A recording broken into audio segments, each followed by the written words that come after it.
você tem uma aceleração da tecnologia, porque é você que faz a tecnologia, né? Então você tem que implantar aquela tecnologia, trazer aquilo para o cliente, trazer aquilo para o mercado, e não pode parar. Você tem que sempre continuar desenvolvendo, sempre continuar buscando algo novo. E isso sempre me atraiu.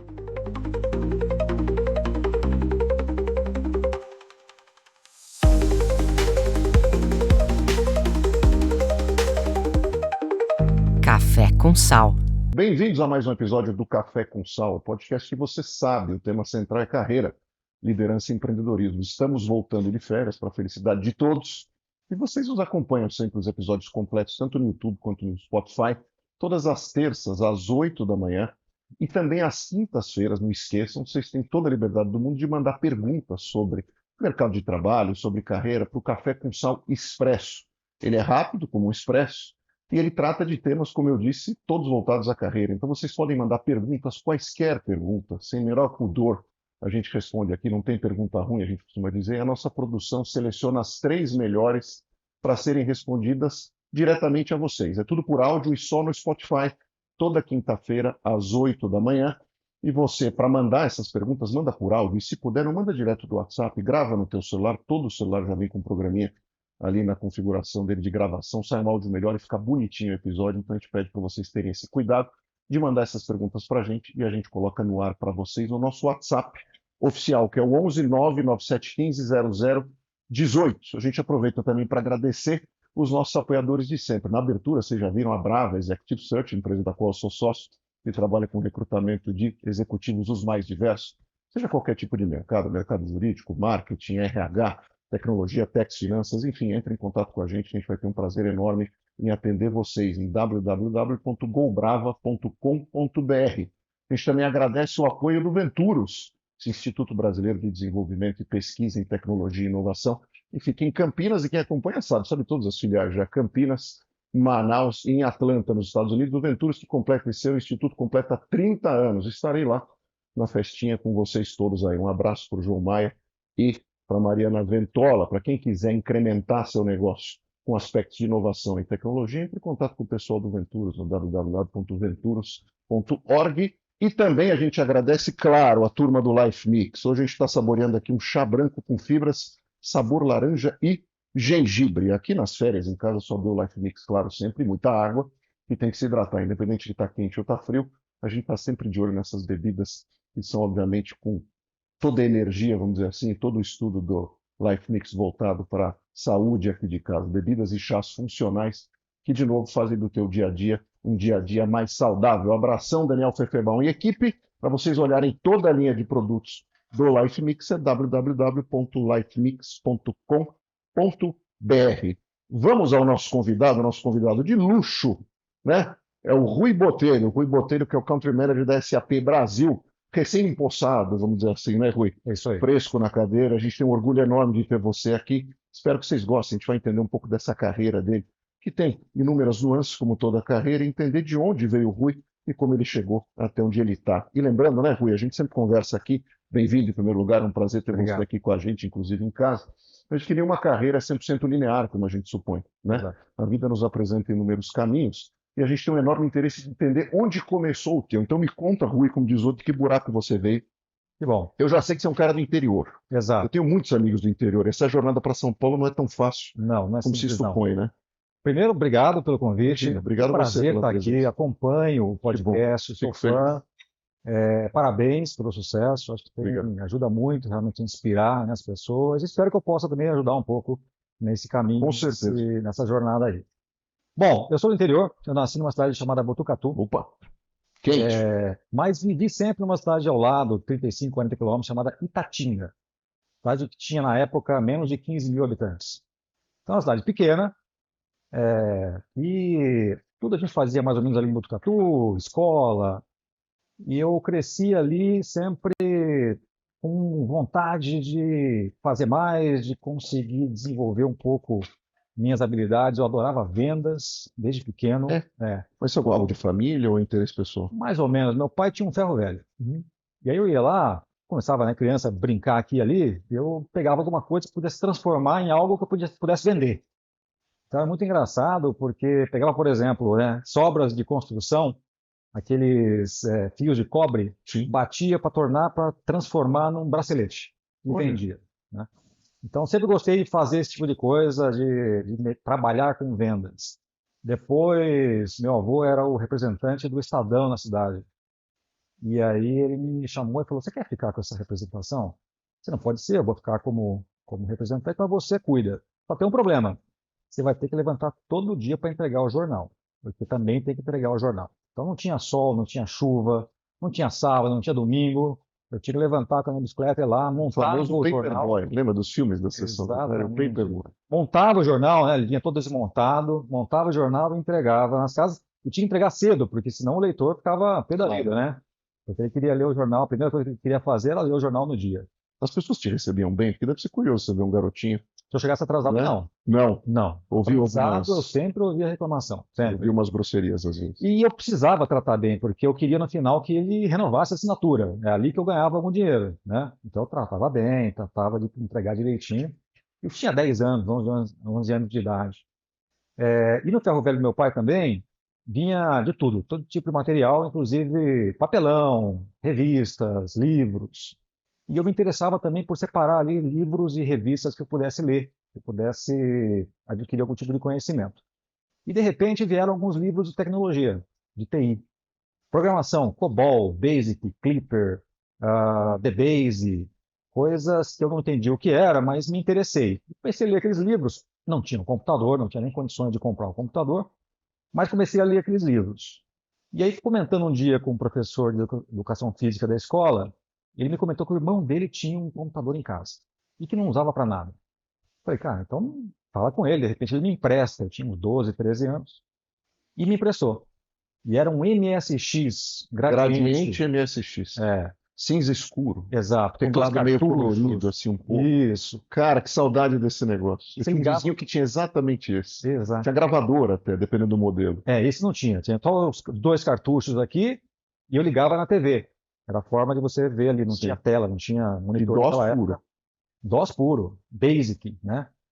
E eu programava, comecei a programar em Basic ali. Ali que eu fui aprendendo lógica de programação, fui lendo esses livros aí, entendendo um pouco, né, os comandos que eu tinha que fazer e fui gostando. O problema é que cada vez que você desligava o computador, como ele não gravava, você tinha que fazer tudo outra vez no outro dia, né? Mas enfim, foi primeiro contato que eu tive com o computador e ali surgiu essa vontade realmente de trabalhar com isso. E pedi para uma tia, me pagou um curso de informática em Botucatu, fui lá, fazia no sábado, o dia inteiro, e comecei a assessorar um pouco empresas que queriam comprar computador. É? Então, Como? naquela época não existia revendas de computador assim tão fácil como temos hoje, né?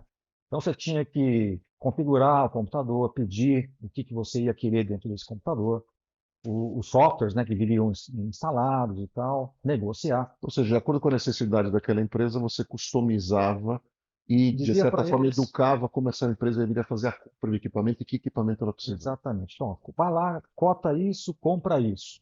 E os softwares que você tem que usar são esses, e eu comecei a desenvolver software também para eles. Então, software de loja, farmácia, supermercado. E com 15 anos, mais ou menos, na minha época, nessa época a gente podia trabalhar, né? Sim, Tirei uma carteira de trabalho e fui claro. trabalhar registrado numa empresa de transporte de madeira. Trabalhava 6 horas por dia, então tinha tempo de estudar e trabalhar tranquilo. E ajudei eles a comprar toda a parte de equipamentos e desenvolvi alguns sistemas para eles. Eles compraram um sistema também que eu implementei. E aí realmente a coisa deslanchou. Aí eu realmente entendi o que era esse mundo de software, de tecnologia, e quis trabalhar com isso, quis desenvolver, fazer faculdade com isso, né? Aí resolvi, então, que não podia ficar lá. Em Botucatu não tinha faculdade de tecnologia. Isso que eu te falar, porque assim, desculpa te interromper, porque tem muita gente que tem uma dor enorme, muitos de nós. Quando você tem, sei lá, 17 anos, você escolhe exatamente o que você vai É, fazer.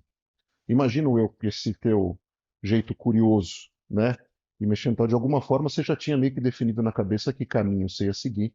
E claro, essa lista de faculdades ou de oportunidades ficava mais reduzida. exato, Por outro lado, você tinha pouco curso na época, né? exato. Oferecendo. Eu É isso. tinha um curso interessante na Unesp, em Bauru. Tinha USP em São Carlos, USP em São Paulo, tinha FATEC. e tinha Mackenzie. Eu fui prestar justamente o Unesp em Bauru, USP em São Carlos, Mackenzie e FATEC. E passei na Unesp, na USP, fiquei ali para a segunda fase para continuar o processo. Na FATEC fiquei em primeiro lugar ali da lista de espera e passei no Mackenzie. E eu tinha que tomar a decisão, o que eu vou fazer? Todo mundo naquela época também queria que o filho estudasse numa escola pública. Claro. Uma escola boa, claro. Mas na minha cabeça, eu já pensei assim, primeiro, eu tenho que trabalhar, eu tenho que fazer uma faculdade onde eu vou conseguir um trabalho, onde o mercado é maior. Se eu for estudar em Bauru, eu não vou ter esse mercado tão grande em Bauru ou em São Carlos, nada contra, mas certamente o mercado em São Paulo é maior. E eu tinha um sonho de trabalhar na maior empresa de tecnologia da época, que era a IBM. Sim. E a IBM ficava em São Paulo. Então eu decidi vir para São Paulo e estudar na Mackenzie. Fiz um acordo com meu pai, ele pagava metade da faculdade, eu fazia uns bicos aqui em São Paulo, pagava outra metade. Uma tia deixou eu morar com ela, foi a que viabilizou eu sair da cidade e vir morar aqui. Perto do Mackenzie? Era perto da Mackenzie, ficava ali no Largo Padre Péricles. Sei. Sabe? Eu estudei no Mackenzie. Elevado. Saudações do Mackenzie. Estudei também lá. Fiz direito. Então, que legal. Então, eu ia dali, ia a pé, eu ia de ônibus ali para Mackenzie. Eu tinha aquele negócio de trabalhar na IBM, queria arranjar um emprego logo, precisava ganhar algum dinheiro para pagar a faculdade. Ficava procurando todo domingo no Estadão o classificado de emprego. Ficava ali virando página a página. Um belo dia, depois já do primeiro ano que eu estava aqui em São Paulo, um anúncio de uma página inteira de uma empresa chamada IBIX. Essa empresa era uma empresa 100% IBM. Ela nasceu, na verdade, na época da reserva de mercado, onde as empresas internacionais tinham que fazer um joint venture com uma empresa nacional. A IBM fez com a Villares, por isso do IBIX. IBM, Villares, ok. e o IX é do sistema operacional que rodava nos equipamentos que eles distribuíam, né? E é engraçado porque quando eu vim para cá, eu passei pelo prédio que eu trabalhava. Ficava aqui na Fernandes Moreira, Sim. super pertinho daqui. Então eu trabalhava ali como estagiário. Enfim, vi aquele anúncio de uma página inteira como estagiário e mandei currículo, participei do processo, foi um processo longo, super difícil, 2.500 candidatos para 3 vagas. E eu não falava inglês, então até hoje eu não sei como é que eu passei, para falar a verdade. Você nunca teve essa curiosidade de perguntar o que vocês viram em mim? Eu acho que foi um pouco da experiência prévia que eu tive. Acho que foi um pouco do tempo que eu trabalhei, do que eu já entendia de tecnologia, de informática. Eu estava na faculdade, mas eu sabia muito mais do que meus colegas de programação, de lógica. É porque é de análise curioso de você sistemas. falar assim, eu na faculdade, quando eu decidi pela faculdade, eu decidi por uma faculdade que me daria uma conexão mais fácil com o mercado maior e com mais oportunidades. Dificilmente alguém nessa idade pensa nisso. Acho que tem muito a ver, olhando para trás, com a tua trajetória, né? Com essa maturidade já de mercado. Você Exatamente. já vinha trabalhando, já ficou mais adulto um pouco antes. Exatamente. Tive uma maturidade muito antes do que meus colegas, por exemplo, né? Sim. Então, entrei ali e ali começou a minha jornada, então, em São Paulo, trabalhando como estagiário. Fiquei ali 3 anos na IVIX, depois a IBM vendeu essa empresa para a GE, e eu acabei voltando para o interior, a GE queria que eu abrisse o mercado no interior, não deu certo, e aí acabei voltando para São Paulo e fui procurar emprego. Então, fiquei ali mais ou menos 1 ano tentando achar um emprego e encontrei na IBM. Na verdade, foi muito engraçado porque eles estavam me buscando já há 3 meses. E eu estava há 3 meses em São Paulo buscando emprego, e eu já estava assim, no final, não tinha mais dinheiro para ficar aqui em São Paulo e tal. Eu falei, olha, se eu não encontrar agora, tem que ir embora. Eu estava quase desistindo. E por sorte, a pessoa da IBM que estava me buscando, que me conhecia dessa época da IVIX, conseguiu me achar. E aí eu fiz o processo na IBM e consegui entrar na IBM. E dei muita sorte, muita ajuda dentro da IBM. E a IBM foi uma escola, porque é uma empresa que você tem vários empregos dentro da mesma empresa. Por quê? Você tem muitas áreas diferentes. Naquela época você tinha uma área de hardware, né, de equipamentos muito grande, área de software, área de consultoria, área de serviço de tecnologia. Então você poderia trabalhar em Ou seja, um vários cardápio níveis. completo para aprendizado. Exatamente. E eu entrei na parte de vendas, né? Entrei como gerente de vendas na época, trabalhando com hall de clientes, e aquilo eu fui crescendo, fui assumindo outras responsabilidades, mudando de áreas, trabalhei em hardware, trabalhei em software, trabalhei em serviços. Até que em 2012 eu tomei a decisão de sair da IBM e fui trabalhar na PwC. Eu não tinha até então trabalhado com consultoria. Qual que era a tua visão na época de uma Big Four, por exemplo? Por que você foi trabalhar numa Big Four na medida em que você já estava, de certa forma, direcionado como executivo, vamos dizer assim, numa IBM? Eu não sabia como funcionava. Essa é a verdade.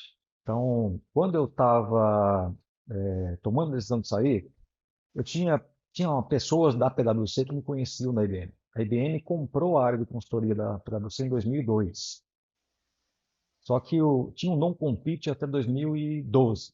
Eram 10 anos de non-compete.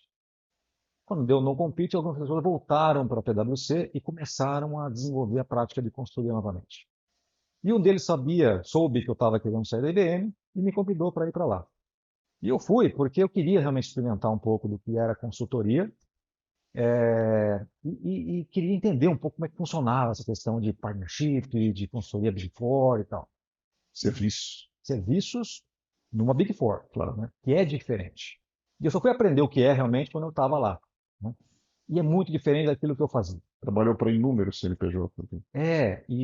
Essa é a parte bacana, né? Mas eu brinco que ali é um sistema parlamentarista versus o presidencialista, que é o que a gente mais está acostumado, no meu caso, numa corporação, numa empresa.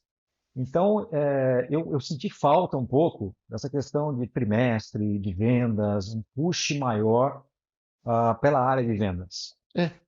Que curioso, né? Senti Porque eles falta. também vivem muito de vendas, óbvio. A pressão em cima de sócio das áreas é enorme por isso, né? Sim, mas eu acho que quando você está dentro de um fabricante, na indústria de tecnologia, não tem nada igual. É. Não tem nada igual. Você Conhecer o entende capital e IBM, precisa rodar. demais. Então você tem uma aceleração da tecnologia, porque é você que faz a tecnologia, né? Então você tem que implantar aquela tecnologia, trazer aquilo para o cliente, trazer aquilo para o mercado e não pode parar. Você tem que sempre continuar desenvolvendo, sempre continuar buscando algo novo. E isso sempre me atraiu. Então eu resolvi, em 2015, receber um convite da SAP para voltar para esse mercado, para vir trabalhar na SAP, numa área de Analytics. Eu trabalhava com Analytics, na verdade, na IBM, depois, na última função que eu tive lá. Na PwC também eu trabalhava com isso e vim montar a área de Analytics na O que SAP. faz a área de Analytics, por exemplo, na SAP? Basicamente assim, a gente trabalha muito com os dados que o cliente tem. Então, quando a gente fala hoje de inteligência artificial, a gente trabalha muito com os dados. A primeira coisa que você tem que fazer é organizar esses dados, né? Botar eles de uma maneira que você consiga utilizá-los. Então a gente fazia isso e criava o que a gente chamava de camada de visualização. Business Intelligence, planejamento orçamentário, coisas que você utiliza esses dados para poder gerar relatórios, gerar insights de tomada de decisão. Basicamente é isso que a gente fazia e faz até hoje. Eu entrei nessa área, fiquei ali 1 ano e aí, a convite também da presidente da época da SAP, a Cristina Palmaca, eu assumi a área de vendas da SAP, um pedaço de vendas, fui assumindo mais e mais áreas de vendas, até que eu fui convidado também para ir para a SAP América Latina. Isso foi em 2020. Eu ia me mudar para os Estados Unidos, lá para Miami. Tinha feito todo o meu processo de visto, ir para lá com família, para conhecer E onde era eu ia algo que você já morar. planejava antes. Você tinha isso como Tinha, meta tinha, pessoal? esse, tinha essa meta. Tinha essa meta. E aí fui lá com a família, conhecer casa, conhecer escola, assinar o contrato e tudo. Voltei em 2020. Voltamos em fevereiro. Peguei meu visto no comecinho de março. Fechou tudo. Por causa da pandemia. Suspende tudo. Suspende tudo, fechou em São Paulo. Naquela época também os Estados Unidos fechou para brasileiros. Tinha aquela história de você não podia entrar com menos de 15 dias de quarentena. Verdade, tinha que fazer quarentena no México. Exato. Ou Ou em qualquer Panamá, ou outro qualquer outro lugar. E aí acabou que não deu certo de eu me mudar para Miami. Fiquei trabalhando aqui do Brasil, naquela realidade que a gente tinha naquele momento, né? Sempre remoto.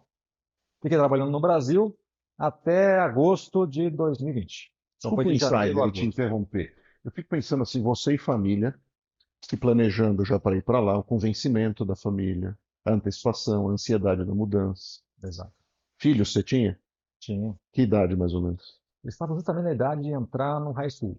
Então assim, a ansiedade é mil, Super, né? super. Da molecada e Não, eu tal. já tinha feito a empresa de mudança, já tinha ido para minha casa e empacotado tudo. Como é que você Estava nesse gerencia momento. isso e continua tocando o trabalho? É difícil, né? Quer dizer, você com executivo, você continua com meta aqui, Claro, uma vida que estava sendo montada lá, a expectativa de uma equipe de você chegar lá, inclusive. exato. Como é que você equalizou tudo isso? Eu fico imaginando, difícil, hein? Bom, naquela época a gente viveu uma realidade diferente. Sim. né? Então a gente não Tudo tinha era muita novidade. opção.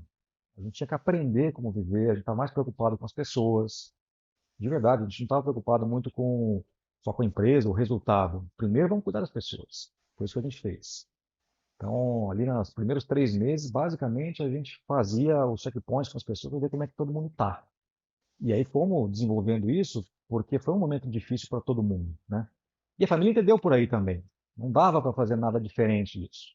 Hoje, olhando para trás, até dava, mas naquele momento não dava. A Você gente não não tinha tinha, receita para nada disso. exato, você não sabia. Você estava enfrentando algo totalmente novo. Então, eu acho que eles entenderam bastante disso. E aí a gente começou a conversar, olha, o que que nós vamos fazer? Né? Porque ninguém sabe até quando isso vai durar. Nesse meio tempo, houve uma reestruturação também na SAP. A presidente que estava aqui no Brasil foi para a América Latina, assumiu a América Latina. A pessoa que estava como CEO da SAP no Brasil assumiu a presidência da SAP no Brasil. Isso foi em agosto de 2020. Então eu já estava 8 meses trabalhando para a América Latina desde o Brasil.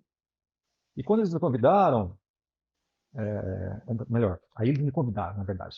Me convidaram para, já que você não foi, você não quer voltar para o Brasil, para a operação brasileira e assumir como CEO da empresa?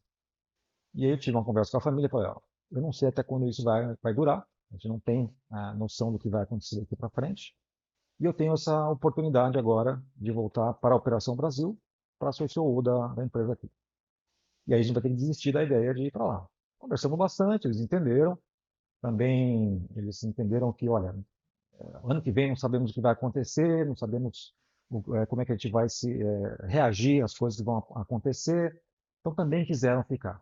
Claro, Essa foi a as minha prioridades sorte. mudaram, né? Foi assim, em primeiro lugar é ficar vivo, É, com saúde, bem da cabeça. exato. Todo mundo voltar a estudar, por exemplo, as crianças conseguir estudar. Isso. Você conseguir se recompor, entregar as coisas, cuidar das pessoas da empresa. Então, assim, a lista de prioridades muda, É isso, né? é Então, isso. nesse cenário foi a melhor opção possível. Exato. E eu entendi que, quer dizer, eles entenderam que não tinha outra opção, né? Eu dei sorte nisso.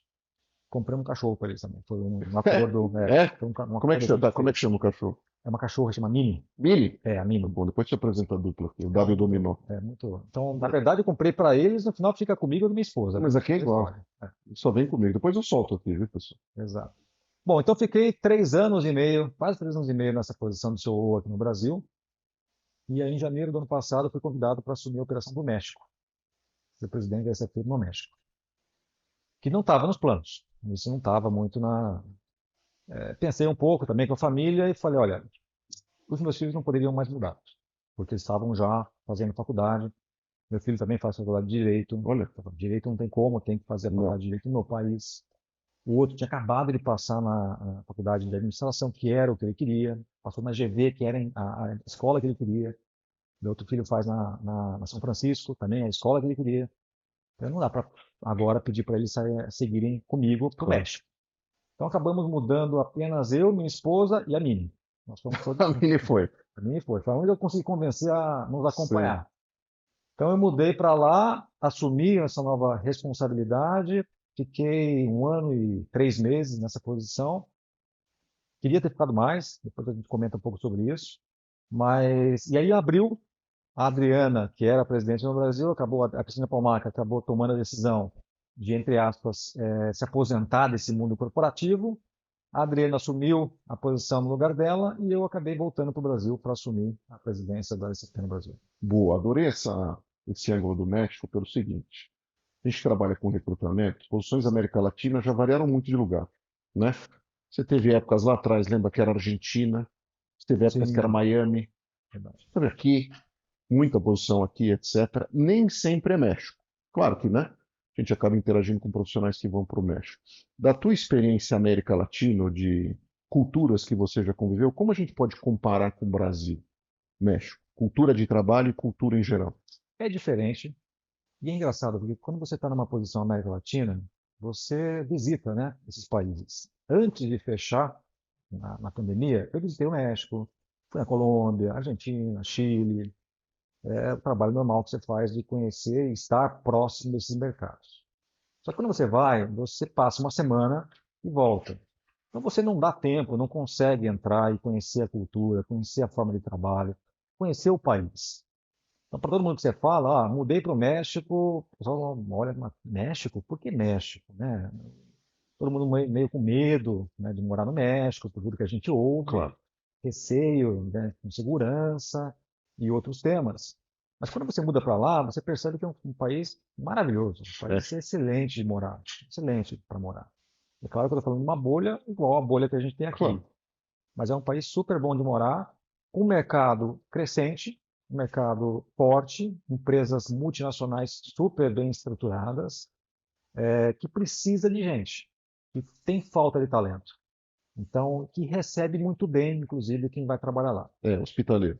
Quando eu cheguei lá, então, eu tive um suporte muito grande, não só da equipe da própria SAP, mas dos clientes da SAP, dos parceiros da SAP, todos eles super preocupados em fazer com que eu me sentisse bem, né, que eu pudesse me adaptar bem, se colocando totalmente à disposição para qualquer que fosse o tema, não só temas de negócios, temas pessoais. Então, eu me senti muito acolhido, de verdade, muito acolhido. Então, essa cultura deles eles têm, recebem muito bem quem vai trabalhar lá. Mas a forma de trabalhar é diferente. Ou seja, se eu, um executivo que vai ser expatriado para o México, me perguntasse, ou no caso tivesse o privilégio de te perguntar, Rui, por que que eu devo me preparar, ou no que eu devo me preparar antes de ir para o México? O que eu vou encarar lá? Então, dessa forma de trabalho, eu acho que está um pouco por aí. Primeiro, assim, é muito mais multicultural. Mas até lá, a gente tem 16 nacionalidades trabalhando lá. Então, tem uma cultura que não é só do México, né? Você tem gente da Colômbia, da Argentina, do Chile, da Espanha, de toda a América Latina, brasileiros. Então, você tem que saber lidar com isso. Você tem que aprender como fazer. Então, a primeira coisa para se preparar é como que você se torna realmente mais multicultural. Como você respeita, né, as diferentes culturas. A gente fala muito de diversidade, mas a diversidade realmente de cultura, a diversidade de backgrounds, né, de experiências das pessoas é muito importante e você tem que estar acostumado com isso, né? Então, na SAP, a gente tem essa sorte. A gente sempre tenta acolher, incluir as pessoas e trabalhar com essas diferenças culturais. A gente é uma empresa alemã, mas que tem essa preocupação de ser multicultural. Então, a primeira coisa eu acho que é isso. Você saber respeitar, entender o que é multicultura de verdade e chegar lá aberto para isso. A segunda é entender que você não vai poder mudar as coisas, né? A cultura, a forma de trabalho é deles, é própria. É claro que você está indo lá por uma razão, né? Você está indo lá para melhorar alguma coisa, para Contribuir. trazer uma outra experiência, e você tem que fazer isso. Mas você tem que também setar a sua expectativa de que você não vai mudar as pessoas, você não vai mudar a cultura do país, né? Então a gente vai ter que continuar trabalhando com as pessoas da nossa empresa, com os clientes, no ecossistema de parceiros que a gente tem. Então, isso também é importante, você entender que tem que respeitar essa cultura deles lá, saber trabalhar com isso e, de alguma maneira, inserir aquilo que você foi fazer lá para melhorar a operação, para melhorar o que quer que seja que você foi fazer, né? Então, também eu acho que essa questão de você entender bem até onde você pode ir, os limites e tal. A terceira coisa que eu acho é que você também tem, a gente trabalha numa empresa multinacional, tem estrutura América Latina, Américas, global e tal, e é importante você contar isso para eles. É importante você deixar claro até onde você pode ir, até onde eles podem esperar de resultado, de limites que você tem que colocar ali na operação, para que eles possam ter também a expectativa correta. A pior coisa que pode acontecer é você ir lá com uma expectativa super alta, muito diferente daquilo que você encontra lá. Então, isso também eu tive que fazer esse trabalho com os times da América Latina, e atrair muitas pessoas. Então, o que a gente fez também lá foi conseguir trabalhar melhor com as outras áreas da SAP. Então, a gente conseguiu trazer de novo áreas da SAP que não estavam mais tão presentes no México. Tivemos muita ajuda nisso, Esse era um desafio importante da tua cadeira na época. muito. É para você recriar essas pontes, essas conexões com as áreas que precisavam ajudar a gente a crescer. Também as conexões com o nosso ecossistema. Então, priorizei muito a questão de trabalhar via ecossistema. Aqui no Brasil a gente tem super maduro já, mas que lá não estava tão desenvolvido. Então, também trouxe o ecossistema muito mais próximo da gente. Então, são conhecimentos, skills, muito mais, algumas coisas hard skills, mas muito mais a ver com soft skills. Muito mais a ver realmente com você trazer o time entender o que precisa ser feito, comprar que aquilo realmente é o resultado que eles querem ter, né? Para que eles possam fazer, para que eles possam realmente mudar o que podem mudar. Mas você tem que tomar cuidado, por exemplo, algumas coisas que eu aprendi. Então, se você está falando de vendas, né? Você está falando de um forecast, quanto você vai vender este mês, este trimestre e tal. Se você continuar ali fazendo uma pressão de vendas para que o executivo do outro lado aumente o forecast dele, ele vai aumentar. Porque eles não têm essa questão do confronto. Não, É cultural sim. deles. Eles não confrontam ninguém. A gente é um pouco assim aqui também, né? A gente, eu acho que é mais vocal. É mais vocal que eles, inclusive. Bem mais vocal que Eles eles. têm essa subserviência, vamos dizer assim. Nós, argentinos, a gente é mais vocal. Mas ali não. Então, não adianta você querer pressionar e colocar uma ideia a forceps ali, e eles vão, entre aspas, fingir que estão aceitando, mas no fim não entregam. E vai gerar aquela frustração E vai enorme. gerar aquela expectativa, e vai gerar aquela frustração. Muito curioso isso, importante. Então, é importante entender essa realidade, a forma como eles trabalham, né? Isso não acontece só com o nosso time, acontece também com os clientes, com os parceiros. Você vai lá e combina algumas coisas e tal, mas às vezes não acontece. E tem que estar tudo bem, né? Enfim, você tem que O ter ritmo um das jogo de coisas. cintura para entender como é que você trabalha isso, né? Mas é muito interessante, eu acho que é um desafio, para mim foi ótimo. Eu queria ter ficado mais tempo mesmo, falo isso para todo mundo, né? Que a gente teve essa reestruturação na empresa que antecipou um pouco os planos. Mas eu queria ter ficado mais tempo lá para conhecer melhor também o México, conhecer mais ainda o que eu conheci. Não tive tempo de conhecer muito do país, conheci as principais cidades, principais empresas, mas eu acho que tinha muito mais coisa para a gente conhecer. E no final, a gente tinha também um compromisso de desenvolver as pessoas do México para que pudessem assumir, Ter o espaço delas também. crescer e assumir a posição de presidente do México. Claro que isso é uma pergunta complexa, mas muita gente de novo deve chegar até você e chega para mim uma questão assim, vou ou não vou para essa tal dessa expatriação. Claro que o cardápio é extenso, como a gente disse.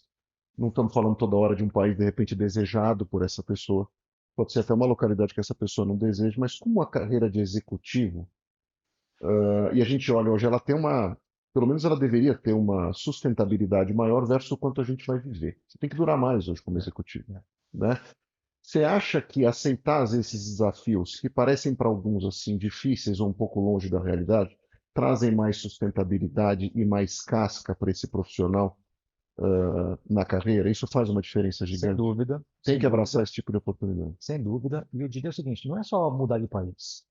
Às vezes aparece uma função que você não queria fazer, mas a empresa precisa que você faça.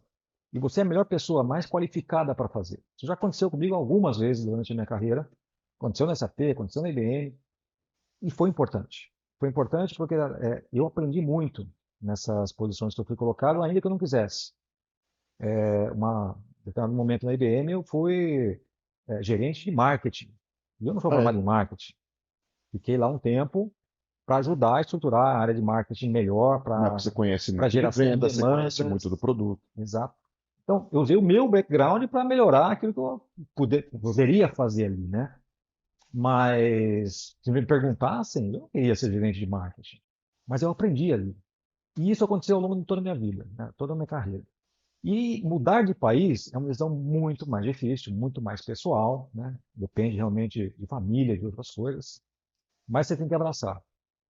Em algum momento na SAP, não me lembro exatamente quando o RH e a minha chefe me perguntou, mas você mudaria do Brasil? Eu respondi que sim, que eu tinha uma preferência para ir para os Estados Unidos, mas me perguntaram, mas você mudaria para qualquer outro país? Sim, eu respondi que sim. Porque eu acho isso, eu acho que a gente tem que abraçar esse tipo de oportunidade e tirar o melhor dessa experiência que você vai ter. O curioso de eu ter mudado para lá, e foi um movimento até meio surpreendente dentro da estrutura da SAP, é que várias outras pessoas começaram a querer mudar também. Do Brasil, da Colômbia, da Olha só. Argentina, até da Espanha. A empresa historicamente sempre deu esse tipo de mobilidade ou isso é mais recente? Não, sempre fomos assim, Sempre. a gente sempre tem essa mobilidade, mas aumentou muito essa vontade das pessoas quererem ir para o México. Muito porque eu abri um pouco esse caminho para eles, né? E hoje a gente tem mais gente de fora lá que na época, quando eu assumi, não tinha tanto, justamente por isso. Acho que eles viram que é um caminho de desenvolvimento, de crescimento, e viram que uma pessoa como eu mudei para lá. Claro. E foi muito bom. Eu sempre dou um depoimento muito bom. E a vida da minha pessoa no México foi muito boa. Na onde a gente vivia, entretenimento no México. O México está muito próximo dos Estados Unidos, então qualquer show que você tem, primeiro na América Latina, vem para o México. Verdade. Você tem jogos da NBA, jogos da NFL, você tem outros, mesmo beisebol. Então você tem muito esporte também que vai para lá, tem muito entretenimento, cultura. A Cidade do México é a cidade com o maior número de museus do mundo. É enorme. É muito Tem museu, tem muita museu para tudo. possibilidade de tudo. Eu falo, tem museu até para caixa de fósforo, se bobear, tem para tudo. Mas eles preservam muito a história. Isso é muito diferente de qualquer outra. Isso é um orgulho, né, muito Tem grande do orgulho país, né? que preservam. Eles realmente, você tem lá os principais museus, onde você vai e você vê a história preservada. Eles fazem questão disso. Histórias mais antigas, né? Incas, maias e tal, mas mais recentes também, de espanhóis, com a conquista toda da região, como eles reagiram, enfim, tem toda uma história que eles gostam e preservam mesmo. E qual que é a visão deles sobre o brasileiro em específico, que você colheu lá? Eles gostam, Gosta? gostam do brasileiro, eles sempre fazem conexão com o esporte, né, com o futebol. Claro, sou apaixonado por futebol. Exato. Teve a final do México que a gente ganhou, então sempre falam sobre isso. Gostam do brasileiro. O brasileiro também se dá bem com, né, a maioria Claro, vai bem, das né, com muita pessoas, gente. dos povos. E então nunca tive problema com isso não. E eles gostam mesmo de Brasil, querem conhecer o Brasil, os que não conhecem querem vir para o Brasil para conhecer. Então acho que eles têm essa identidade um pouco. E se parecem, acho que os países se parecem um pouco, são países quase continentais, né? O Brasil é Claro. continental, o México também é grande, De certa forma, São Paulo tem esse multiculturalismo também. também. São cidades muito parecidas, inclusive, em vários aspectos, né? Então eles têm um pouco dessa ligação com o Brasil e com o brasileiro. Você voltando para cá, como a gente brincou aqui no começo, recém-possado, qual que é o teu principal desafio hoje na empresa? Bom, quando a gente começou a trabalhar juntos, eu e a Adriana lá atrás, a gente tinha um desafio de criar um time forte no Brasil e de crescer a empresa. Então a gente vinha de período já de sucesso do Brasil, mas a gente pegou justamente um momento de transformação da SAP. A gente estava saindo de um modelo de negócios que a gente chama de um software on-premise, que o cliente tem que comprar, instalar dentro das suas próprias instalações, seus data centers, cuidar desse software, pagar manutenção para a SAP e para outras empresas de tecnologia. Estava saindo desse modelo para o modelo que a gente chama de nuvem, de cloud, um serviço no final do dia, né? Então é uma mudança grande, mudança cultural, histórica da empresa. A SAP tem 52 anos de vida no mundo e no Brasil estamos fazendo 30 anos esse ano. Então é uma história que você Claro. traz desse outro modelo de negócio. E em 2020 foi quando a empresa tomou a decisão de mudar esse modelo de negócio. Então a gente tinha todo um desafio de, poxa, é o time que a gente precisa para isso, como é que a gente traz as pessoas junto, como é que a gente faz essas pessoas crescerem nesta mentalidade de serviços, novas funções que não existiam, né, que saem muito de pós-vendas, tratar o cliente ao longo do seu contrato inteiro. Então começou essa transformação e começamos a mudar esse mindset da nossa equipe, do nosso ecossistema e também dos nossos clientes. Então é um desafio enorme para a gente. Aculturamento geral. Geral. E a gente conseguiu ser bem sucedido nessa jornada. E hoje o Brasil, ao longo desse período todo, o Brasil veio se destacando fortissimamente na estrutura da SAP. Sempre a gente aparece nos nossos resultados da empresa. Acabamos de divulgar o resultado da semana passada, está lá o Brasil de novo com destaque de crescimento de receita na nuvem. E agora, eu acho que o desafio é levar a empresa para o próximo nível, né?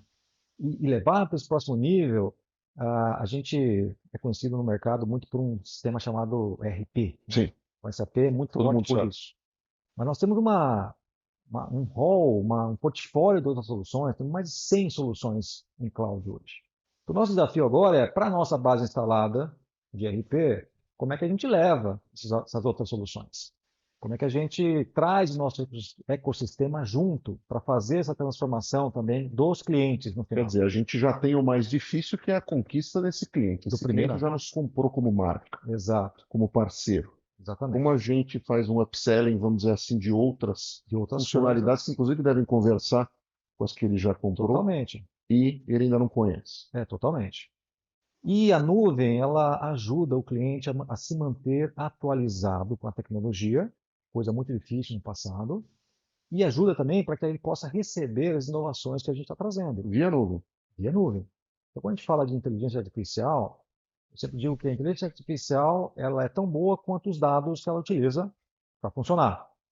E esses dados, numa empresa, nosso negócio sempre é pensar no corporativo, numa empresa. Numa empresa, os dados mais críticos, mais importantes, estão normalmente nos nossos sistemas. Então, como é que a gente ajuda os clientes a utilizar esses dados e a cruzar com outros dados também, bem de fora, claro, né?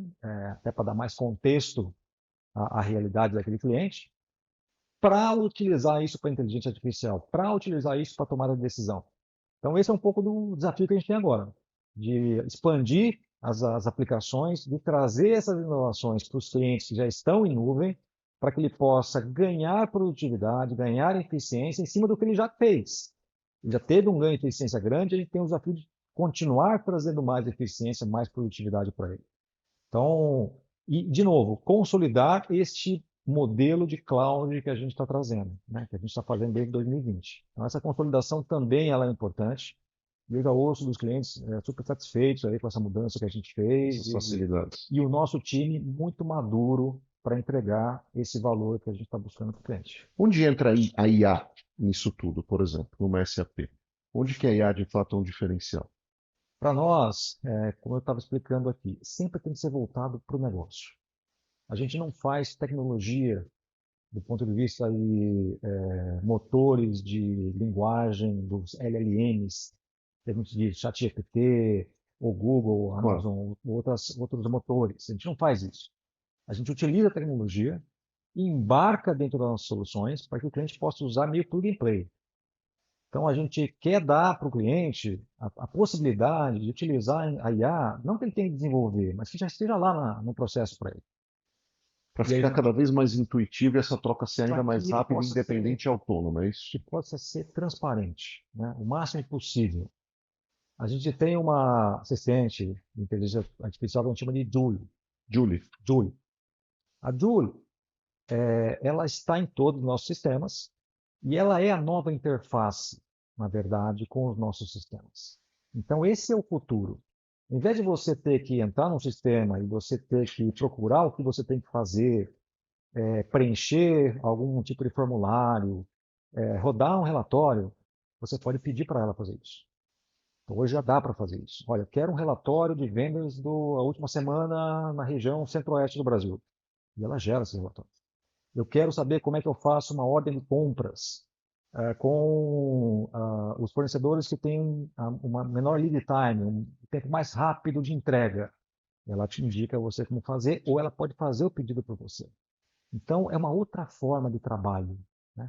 Então, a gente quer disponibilizar essa tecnologia para o cliente e ajudar nessa transição das pessoas que estão hoje fazendo o trabalho no sistema para que elas possam utilizar a inteligência artificial para ganhar essa produtividade. tá. É daí que vem a produtividade. Como é que a gente acelera o trabalho das pessoas através da inteligência artificial, fazendo o trabalho por elas, né? Fazendo essas atividades que ela poderia fazer, mas gerando isso de uma forma automática, automatizada, e que ela possa interagir com os sistemas, não importa em que sistema ela esteja. Às vezes ela está no RP, às vezes ela está no sistema de RH, ou no sistema de compras, e ela pode dali disparar uma ação no outro sistema. Então, fica muito mais fluido, muito mais simples de você utilizar. Nós chamamos isso de Business Suite. Business Suite. Business Suite. E a inteligência artificial para o negócio a gente chama de Business AI. Essa é a nossa abordagem. Entendi, que era exatamente isso que eu ia te colocar. Porque, por exemplo, a gente olha o mercado hoje, o Brasil como um todo e o mundo, a gente passa por uma crise estendida, vamos dizer assim. E o empresariado, quem está aí, os executivos, enfim, todo mundo está à frente de qualquer business de qualquer tamanho, olha otimizações o tempo todo, em primeiro lugar, para manter aquele business vivo, você tem que olhar para o bottom line, Uhum. né? Você tem, às vezes, menos recursos humanos disponíveis, Exato. até por uma questão de custo, é a realidade, principalmente que é a realidade do nosso país. Então, muitas vezes eu imagino quem está à frente desses negócios, seja o dono da empresa, seja o executivo dessa empresa, quer olhar soluções tecnológicas para, primeiro, manter o business vivo, né? E otimizar, obviamente, não só a atividade, mas a entrega para os seus próprios clientes, porque o mercado, independente de crise ou não, ele continua cada vez mais exigente, Sem dúvida. né? Você falou de Sem dúvida. prazo, de otimizar, etc. e tal. Esse é o gancho hoje de quem está à frente de uma empresa como a de vocês, é isso? Sem É dúvida. ajudar esse empresário a navegar.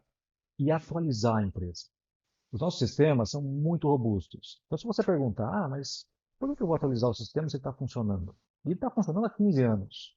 Sim, mas você não usa o iPhone de 15 anos atrás para o chat GPT, certo? Não vai funcionar. Correto, nem conversa. Você tem que atualizar o sistema.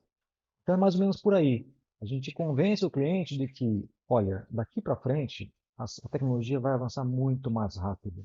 Se você não estiver preparado, de fato, você vai perder essa onda. E seus concorrentes estão se preparando. Então, como é que a gente te ajuda nisso? Como é que nós, o nosso ecossistema, pode te auxiliar, te suportar em chegar nesse nível de tecnologia? Porque não é porque está funcionando hoje que você não tem que deixar de investir e se atualizar tecnologicamente. Então, esse é o primeiro desafio que a gente tem, né?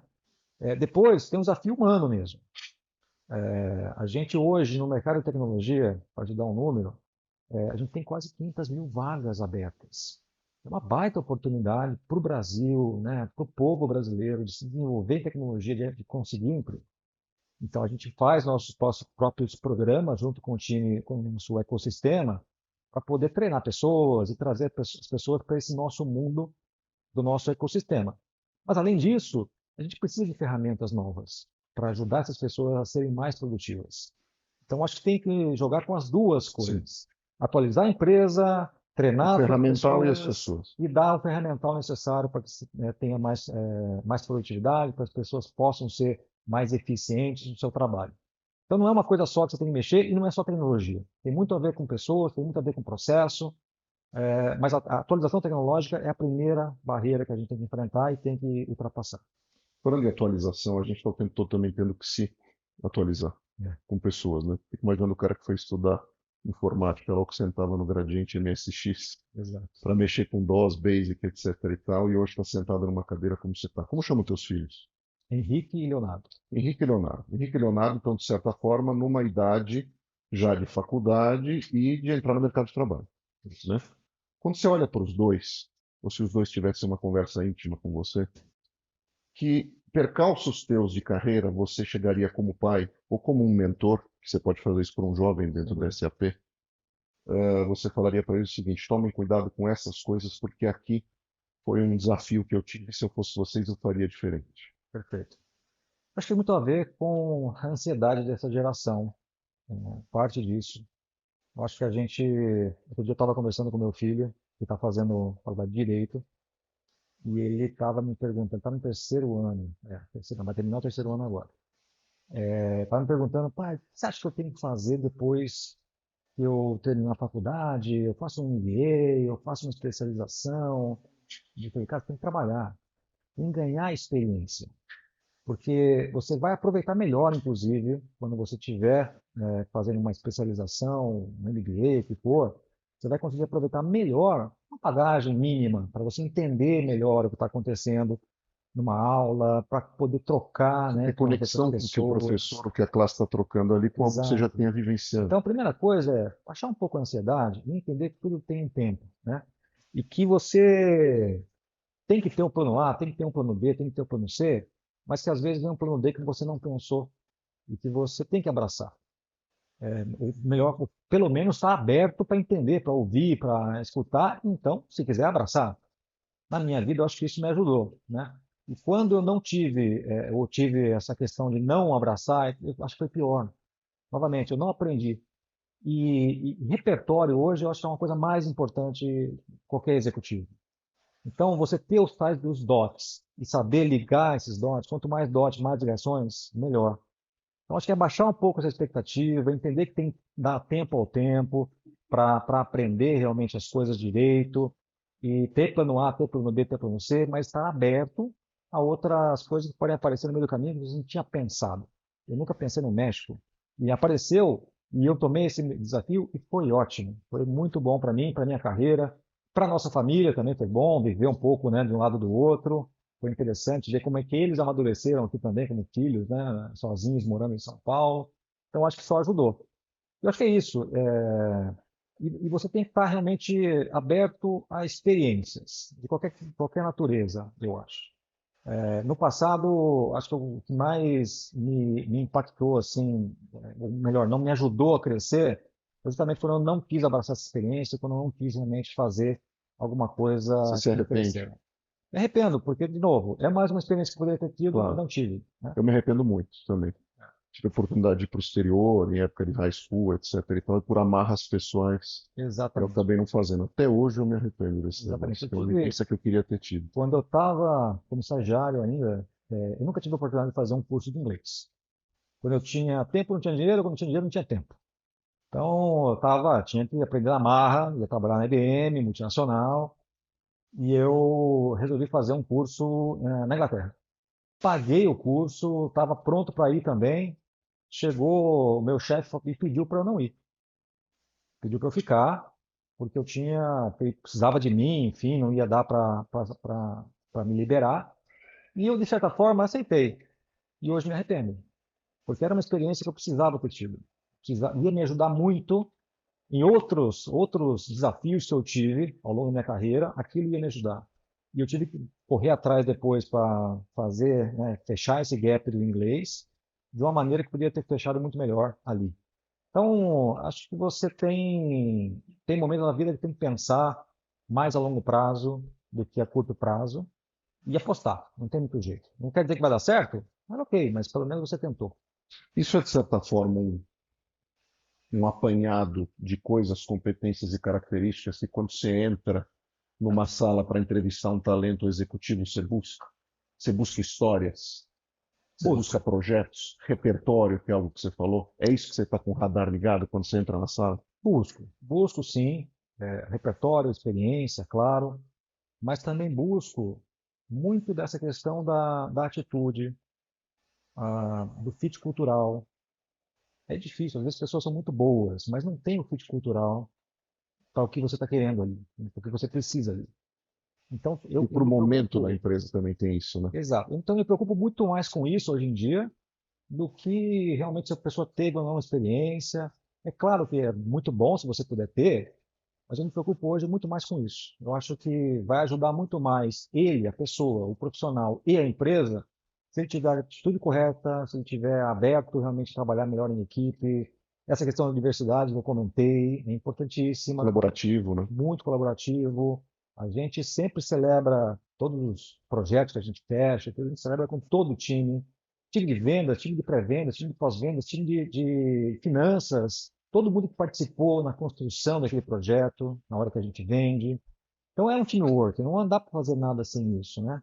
E saber realmente se a pessoa quer fazer, se a pessoa está afim de fazer aquele desafio, não importa a dificuldade que ele vai enfrentar.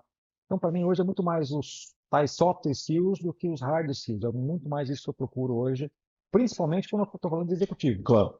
Principalmente quando eu estou falando de executivos. Agora, para a gente estar bem no grupo, a gente está bem também individualmente, né? Eu sempre pergunto isso aqui, porque me traz muita curiosidade de como você equilibra os pratinhos teus, os pratinhos do Rui, né? Então, assim, a tua agenda, claro, como a agenda de qualquer executivo, não deve ser nada fácil. A gente, obviamente, busca cada vez mais equilíbrio pós-pandemia, mas quando eu saio na rua aqui em São Paulo, o trânsito é infernal. Não mudou muito, mas tinha o tal do dia, e etc. E Certo, tal, não tem mais esse dia. exato. Como é que você se mantém são? Você compensa com esporte? Você compensa com entretenimento? Você falou lá de museus do México. Como é que você compõe e tempera a tua vida com família, trabalho, você como indivíduo? Eu sou muito disciplinado com a agenda e com o tempo que eu tenho que ter para mim, para a empresa, para os amigos, para a família, né? Então eu gosto de fazer esporte. Eu gosto de correr. Corro maratona, vou correr uma maratona esse ano em Amsterdã agora em outubro. Olha, E isso me mantém realmente são, tanto do ponto de vista mental como físico, né? Se eu estou treinando uma maratona, eu preciso comer melhor, comer direito, em certos horários. Eu preciso dormir melhor, né, para poder render melhor, para ter mais performance no treino de corrida. Então eu tenho que me regrar para isso. Isso é, é um tempo para mim, Ou seja, até no tempo para você e até no prazer a gente precisa ter disciplina. totalmente, né, total. Então esse é o meu primeiro emprego. Levanto de manhã, tenho que fazer um esporte. Tenho que ir lá fazer uma corrida, ou fazer musculação. Hoje fiz academia, musculação e tal, ouvindo podcast. E aí depois eu tenho uma agenda durante a semana para negócio. Saio do esporte, se eu consigo, sempre que eu consigo, tomar café com a minha esposa, quase sempre eu consigo fazer isso, bem cedinho, e aí saio para trabalhar. E aí a agenda do dia a dia, né? O que eu procuro fazer só, eu tento preservar o horário do almoço, sempre. Eu acho que é um horário que eu posso parar também, pensar. Às vezes eu utilizo o almoço para uma conversa pessoal, um one-on-one com alguém da empresa, mas eu procuro preservar esse horário. E aí eu entro para realmente fazer a agenda da tarde. E no final, paro ali mais ou menos por umas 7, 7:30 da noite, para poder estar com a família. Claro. Jantar com a família, alguma coisa assim. Isso durante a semana. Tento dormir cedo, né? Tento me atualizar um pouco também entre o café da manhã e o início do trabalho, me atualizar um pouco com informações do dia, do Tá. Você jornal, busca jornal. ou algum tipo de paper que eu quero fazer. E durante o final de semana, aí eu tento fazer alguma coisa mais divertida, né, com a família, ou vou ver uma série com meus E filhos. série? Aqui a gente é doido por série. Filmes, livros, séries. Bom, algumas, né? Eu estou nas séries mais antigas Não ainda. tem problema, eu sou super Então, esses desatualizado. dias, meu filho descobriu aquela série do Narcos, Narcos. com o Wagner Guedes, Wagner Moura. Wagner Moura.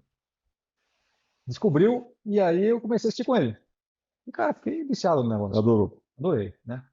Porque a gente conhece a história, a gente, né, viveu aquela época, faz conexão um pouco com o que você lia nos jornais, então por aí. Mas eu gosto de assistir com eles também, com outro filho, o filho advogado, assistiu Suits, Eu sou, claro, Harvey. Harvey, né, que é muito comum. E com a minha esposa eu já assisti até séries com ela ali que ela gostava, tipo Emily em Não, Paris. aqui a gente vê de tudo. Vimos Emily in Exato, Paris, exato. vimos tudo isso daí. Não são fechados. Todos os temas são válidos. E Todos. livro, você lê? Leio. Tem Gosto. alguma dica boa? Tenho. Eu estou lendo um que chama Voz na Sua Cabeça, só não vou lembrar o autor. Depois a gente passa, pessoal. É. Aqui. Mas assim, Estou adorando. tem um que tem a ver com essa questão da disciplina, que chama O Essencialismo. O Essencialismo. É um livro curtinho, fácil de ler. Ah, acho que eu sei. Ele é branco com um Isso, círculo vermelho no é isso meio? aí. Meio que parece a tinta. Greg alguma coisa, Greg McElroy, Isso. coisa assim. E é um livro fácil de Simplificar. ler. Aquilo que é a essência. Você aprende, de fato, a fazer as coisas mais importantes, as coisas que fazem a diferença. Então, esse é um livro que eu sempre recomendo, sempre dou quando estou fazendo coaching, com as pessoas também indico. E tem outro livro que eu achei interessante, que é O Coach de $1 Trilhão. O Coach de $1 Trilhão. Acho que alguém já comentou uma vez, acho que na temporada passada, que é muito bom esse livro, ainda não É li. bem interessante. Ele conta a história de um Bill Campbell, que era um treinador de futebol americano, que se tornou um vendedor, que depois se tornou coach das grandes empresas do Vale do Silício, tipo Google, próprio Steve Jobs, Twitter, eBay, e vários outros. E é um livro sobre liderança.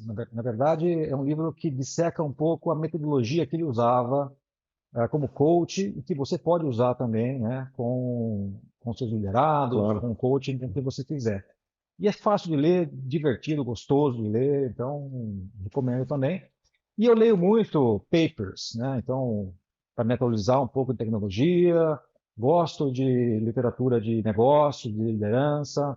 Tem um aplicativo que eu sempre uso, que chama-se Get Abstract. Get Abstract. É um aplicativo que você encontra ali sumários, resumos de livros. Pode ser um paper, pode ser um PDF, pode ser um áudio. E você faz a curadoria dos temas que você quer ler. Exatamente. Você faz a curadoria ali, ele te indica, ou você procura, né? E serve para duas coisas. Às vezes você, no resumo, você já tem o que você quer de conteúdo, mas serve também para você querer ler o livro. Então, uso bastante esse aplicativo também. Boa. E me fala uma coisa, um passarinho verde me contou que você cozinha também. né? Além de correr por aí. Me conta É. um pouco dessa história, porque eu sou uma negação Aham. na cozinha. Eu sou famoso em casa por fazer o omelete sorriso, só porque eu sei fazer um omelete e dobro ele. Aí ele vira aquele sorriso. É a única coisa que eu sei fazer. Boa, boa, já é alguma coisa. Sim. Não, mas olha só, na verdade, meus pais, os dois cozinham, minha mãe e meu pai. Os dois gostam de cozinhar, então desde pequeno eu sempre via meu pai, minha mãe ali juntos cozinhando, e eles nos ensinaram, tanto a mim como a minha irmã. Como eu vim morar também, né, em São Paulo, Tinha que se morava com virar. uma tia, mas ela trabalhava também, então eu tinha que me virar. Mas eu sempre gostei, isso é verdade. Então, gosto de cozinhar. Na minha casa, eu acho que eu cozinho mais do que minha esposa, na verdade. Você que faz as compras? As compras não. Compras Não. é a Que isso é gente. uma coisa que eu faço, sabia? Eu estava pensando Depende. aqui. Às vezes, no final de semana, eu gosto de ir no Hortifruti fazer. É um passeio bom para mim. Boto Também um acho. fonezinho, vou pro Também mercado, gosto. pego a Também lista, gosto. Por adoro. essa oportunidade, também gosto, mas é mais ela. Agora, o que eu gosto de fazer, assim, massa. Eu gosto de fazer macarrão, carbonara, ou Hum, molho vermelho. Fazer um molho carbonara é meu vermelho de preferido. Você vai verdade, me né? convidar um dia, não? Opa, combinado. Olha, tá gravado. Você tá Traz o café, lascado, você você vai traz ter o que me café e chamar. a gente faz o carbonara. Molho vermelho, né? Aquele molho vermelho de verdade que você faz, leva algumas horas para fazer, então para ficar bem gostoso. Gosto de fazer carne, é, gosto de fazer até comida japonesa, tipo Você se yakisoba. mete em tudo mesmo. Gosto de experimentar, né? Legal. Peixe também, ou polvo, ou peixe tipo salmão, camarão, Eu frutos do seria a mar. cobaia perfeita para você, porque eu gosto de tudo, Aham. provo de tudo. A minha esposa fica enlouquecida. Ela fala assim, não acredito que você vai comer e você não sabe de onde vem, a gente viaja para algum lugar, só ser Tá. uma coisa assim, de ficar, né, Eu gosto com também. Eu receio gosto até de também. comer, eu adoro. Se for diferente, eu Eu gosto também. E isso é uma outra maneira também de você desestressar completamente. Você faz um negócio, tem que prestar atenção, senão você corta o dedo, senão você sim, se queima. não tem mindfulness melhor Não do que tem. cozinhar. E um negócio que eu adoro fazer também, que é tirar fotografia. Aham. Fotografia, se você não tiver ali atento, principalmente de animais, eu gosto, Exato, não exato. para. Então, para mim é uma terapia também, final de semana, eu gosto de fazer. Tenho feito menos do que eu gostaria, na verdade, mas preciso retomar. Mas gosto sim. Você já cozinhou pro seu time? Para o meu time, não, esse time Olha uma não. ideia boa. Fiz uma vez para um time, na verdade, eu fiz um negócio para todos nós cozinharmos juntos. Legal. E ficou bem legal. Foi mais ou menos 2019 ali. Mas olha, legal, uma ideia boa. É. E o teu prato saiu bem ali. Saiu bem. O pessoal só quis dizer que o senhor era bom porque você Não era sei, viu? Mas o o pessoal acha que eu líder. comeu com uma boa É uma boca, boa assim, eu pergunta acho que para foi bom. avaliação essa. Boa, adorei Legal, saber isso. Estou legal. sempre esfomeado. Quando você puder, me convide. Sim, Rui, só posso te agradecer. Que que papo isso. bom. Legal. Pena que tem que acabar, não é Uma assim? hora, né? Mas a gente marca em outros momentos, café e Por etc. favor. Estou à disposição, inclusive, do teu filho. Se quiser falar de mercado jurídico, o que Opa, for, eu sou alguém que transpiro muito o mercado jurídico muito bom, no muito dia bom. a Vou dia. Mas indicar para obrigado ele. por ter vindo, Não, viu? obrigado a Foi um você. Foi um prazer prazer. esse papo, muito aprendizado. Eu tenho certeza que vocês adoraram. Você vê que depoimento honesto e sincero de uma carreira que foi construída, né, com as oportunidades que apareceram, mas também com alguém muito determinado, desde ali de jovem, a buscar sua independência, desenhar seu próprio caminho, independente da situação ou do contexto. Olha que inspiração legal para vocês. Espero que vocês tenham gostado de novo. Vocês nos acompanham todas as terças-feiras às 8 da manhã, tanto no Spotify quanto no YouTube, e os cortes sempre no Instagram, no TikTok e no LinkedIn. A gente se vê na semana que vem e também às quintas no Café com Sal Expresso. Um beijão para todos e até a próxima. Tchau.